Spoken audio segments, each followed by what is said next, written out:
বসাবেন 8-9 হাজার টাকা ওই মিটারের দাম, ওটা আপনার প্রতি মাসে রিচার্জের থেকে কাটা যাবে একরকম। 2 নম্বর কথা হচ্ছে যে মনে হচ্ছে না কোনো ডিউটি নেই, ডিউটি বলে তাহলে সকালে একদম, দুপুরে একদম, রাতে একদম। আপনি ময়লা সভায় মিটিং করছেন, এখানে একরকম হবে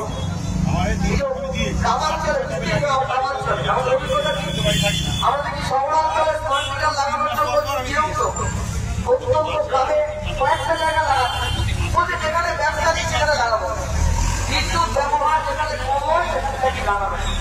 আগামী দিনে সেখানে বিদ্যুৎ কি করে ব্যবহার হবে, মানে সেই মানুষগুলোর কাছ থেকে বিদ্যুতের অধিকার কেড়ে নেওয়া হবে। আগে কি ছিল, এখন হয় কি আম্বানিও যেভাবে বিদ্যুৎ কিনবে আমিও সেভাবে। আগে 10 লাখ ছিল,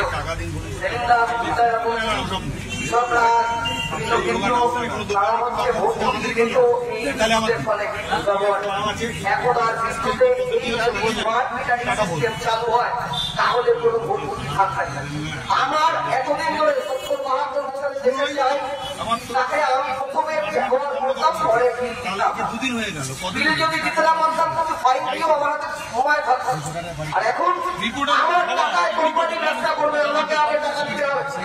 আমরা যখন বারাসাতে মিটিং করছি, বর্তমানে অধিকারীকে বললেন 650 টাকা খরচা হতো, এখন 1300 টাকা আসছে, 1300 টাকা তাতেও হচ্ছে না।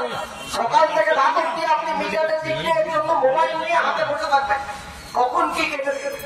এখন ভালো কথা বলছে, সব কোম্পানি দেবে। বাজারে যখন নতুন সাবান আসলে অফার থাকে, বাজারে নুন আসলে অফার থাকে, এখন বিদ্যুতের স্মার্ট মিটারে অফার আছে 300 টাকা ব্যালেন্স থাকবে।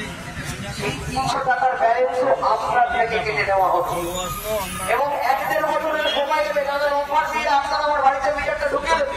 তারপর যেমন জিও হয়েছে, ফোন করতে করতে এখন বলেন 299 টাকা রিচার্জে আপনাকে মোবাইল ফোন দিয়ে কুতোতে হয়, আপনাকে এই মোবাইলও কুতোতে হবে। আসলে কৃষক আন্দোলনের চাপে ওরা কৃষিআই, ওরা বিদ্যুৎ আইন কার্যকরী করতে পারেনি, তাই কৃষক দরজা দিয়ে স্মার্ট মিটার, এই টোটাল স্মার্ট মিটার।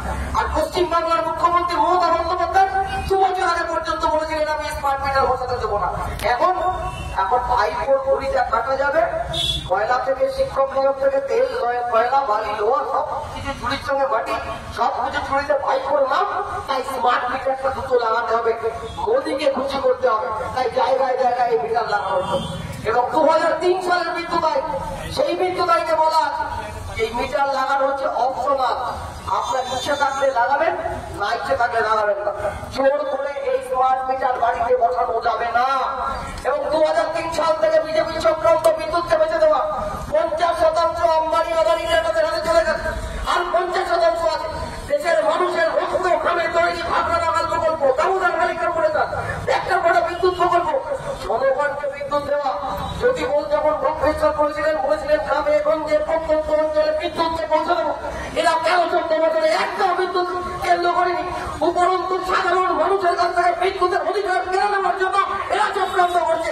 এই স্মার্ট মিটার যাদের বাড়িতে বসিয়েছে, আমরা একটা ফর্ম তৈরি করেছি, সেই ফর্মটা দিয়ে ফিল আপ করে আমরা বলছি যে বসতে দেবো, বসবেন না অনুরোধ করা। আর যাদের বাড়িতে বসিয়েছে তারা যদি অনুচ্ছুক হয়ে থাকে, ওই মিটার খোলাতে হবে। আর ওই মিটার না খুললে পরে, ওই জোর করে ওই মিটার বসালে পরে গোটা ভারতবর্ষ জুড়ে সাধারণ মানুষ রাস্তায় নেমেছে, দিল্লিতে ছুঁড়ে খুলে ফেলে দিচ্ছে, হরিয়ানার ফেলে দিয়েছে, মহারাষ্ট্রে ইঞ্জিনিয়াররা অবস্থান করছে, আমাদের রাজ্যের বিভিন্ন জায়গায় মিটার খোলার হচ্ছে। আমরাও বলে যাচ্ছি, এখানে যারা কাজ করে শ্রমিক কর্মচারীরা, তারাও এই স্মার্ট মিটার বসাতে পারে ক্ষতিগ্রস্ত হবে। 7,000 মিটার তাদের কাজ চলে যাবে। এবং কার্যত এরাও স্বীকার করে নিচ্ছেন যে কারা মিটার বসাচ্ছে এরা জানে না। তাহলে এরা যখন জানে না কারা মিটার বসাচ্ছে, আপনার যদি মনে হয় যে আপনার বিলের চুক্তি হলো, আপনি কার কাছে অভিযোগ জানাবেন? আপনার অভিযোগ জানানোর জায়গা নেই। তাই এই সর্বনাশা জনবিরোধী করতে প্রিপেড স্মার্ট মিটার বাতিল করতেই হবে, এটা হচ্ছে আমাদের কথা। যেখানে বসিয়েছে খুলে ফেলতে হবে, আর এক পা বলবেন না।